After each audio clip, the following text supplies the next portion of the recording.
Illyra Voss stood at the edge of her village, watching the mist roll over the hills like a warning. Behind her, the small houses of Thornwell village sat quiet in the early morning light. Ahead of her, a carriage waited, its black wood polished to a shine that seemed out of place against the muddy road. 2 guards stood beside it, their eyes cold, their armor stamped with a wolf's head crest, the mark of the Alpha King. Her father had not looked at her since he signed the papers. "You understand what this means," the taller guard said. His voice was flat, without cruelty, but without kindness either. "The debt is settled. You belong to the king now." Illyra lifted her chin.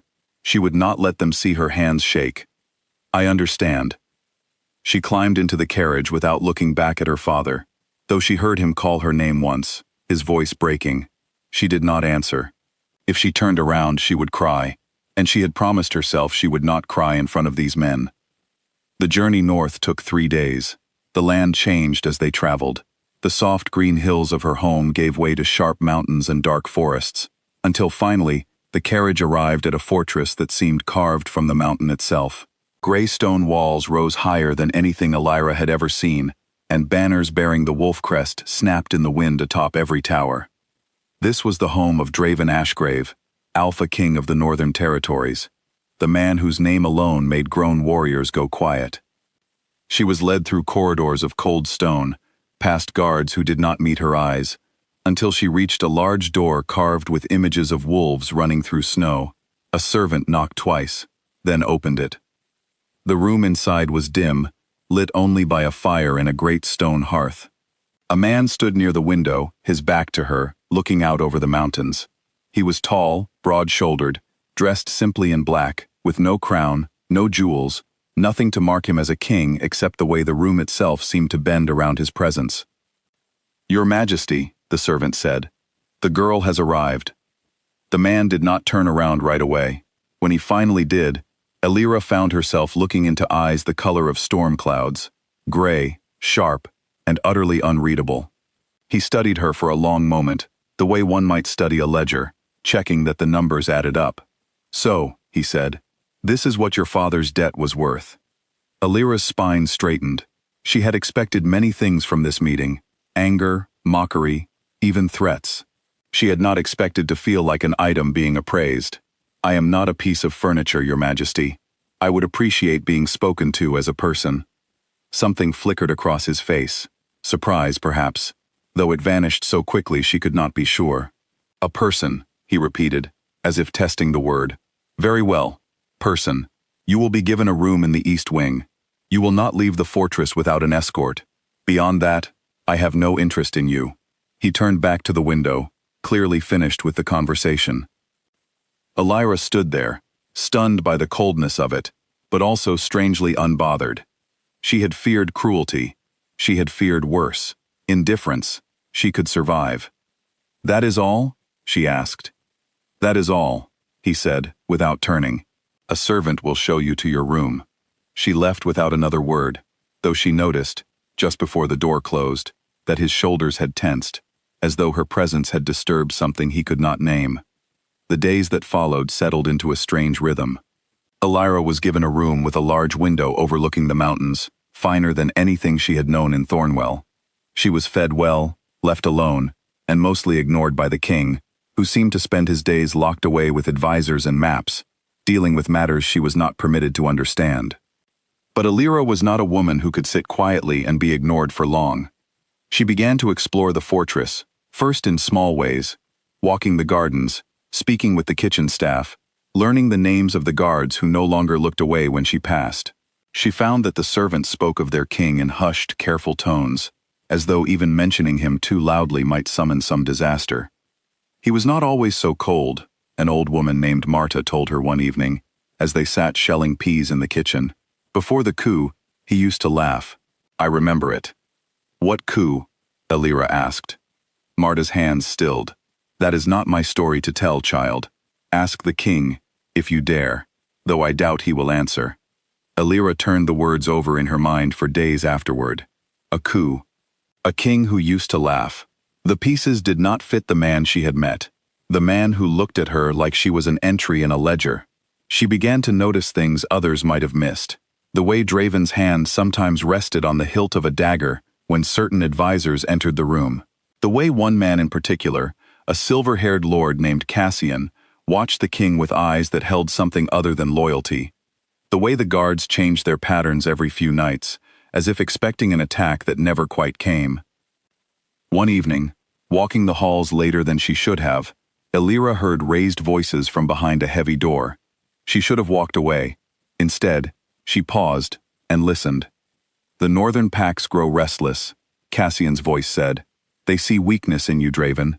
A king without a queen, without an heir. They whisper that the throne is unstable. They whisper that you have never recovered from what happened to Isolde." There was a long silence before Draven spoke, his voice low and dangerous. "Careful, Cassian. You speak of matters that are not yours to discuss." "I speak of matters that threaten this entire kingdom," Cassian pressed. "You cannot rule from grief forever." Elira did not wait to hear more. She hurried back to her room, her heart pounding, not from fear, but from the shape of a story beginning to take form. A name spoken with weight, with old pain. She did not ask Marta about it. She did not ask anyone. But she began to watch Draven differently after that. Not as a cold king who saw her as payment, but as a man who had built walls so high, he had perhaps forgotten what lay behind them. The change between them came slowly, almost without either of them noticing. It began with small things. Draven, passing through the garden one afternoon, stopped when he saw Elira arguing, quite fiercely, with a stubborn rosebush that had grown wild over a stone path. "It is winning," he observed, the corner of his mouth twitching in something that was almost a smile. "It is not winning," Elira said, wrestling a branch aside. "It is merely delaying the inevitable." He watched her a moment longer than necessary before continuing on his way, but the next day, when she returned to the garden, she found the rosebush neatly trimmed, the thorns cleared from the path. She said nothing about it, neither did he, but something had shifted.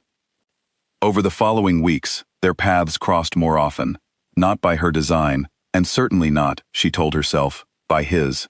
He began joining her at meals occasionally, saying little, but listening when she spoke of her home, her family, the harvest failures that had led her here.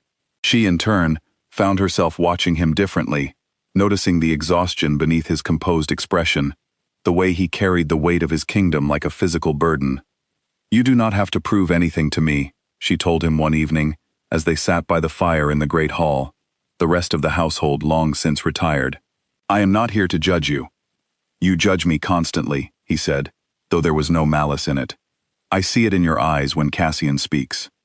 "You should trust your instincts more than you trust him," she said quietly. Draven's gaze sharpened. "What do you know of Cassian?" Elira hesitated, then decided honesty was the safer path. "I heard you speaking, some weeks ago, about Isolde, about the northern packs." She expected anger. Instead, Draven's expression grew distant, as though he were looking through her, back into some memory she could not see. "Isolde was my mate," he said finally, the words heavy, unfamiliar in his mouth, as though he had not spoken them aloud in a long time. "She died in a coup meant to take my throne. Cassian's father led it. Cassian himself claims innocence, and perhaps he is innocent, but I have never fully trusted anyone since, least of all myself." "That is not weakness," Elira said softly. "That is grief." "In my position," Draven said, "they are the same thing." Elira reached out, hesitating only a moment before placing her hand over his. He did not pull away. "You do not have to carry this alone anymore, Your Majesty."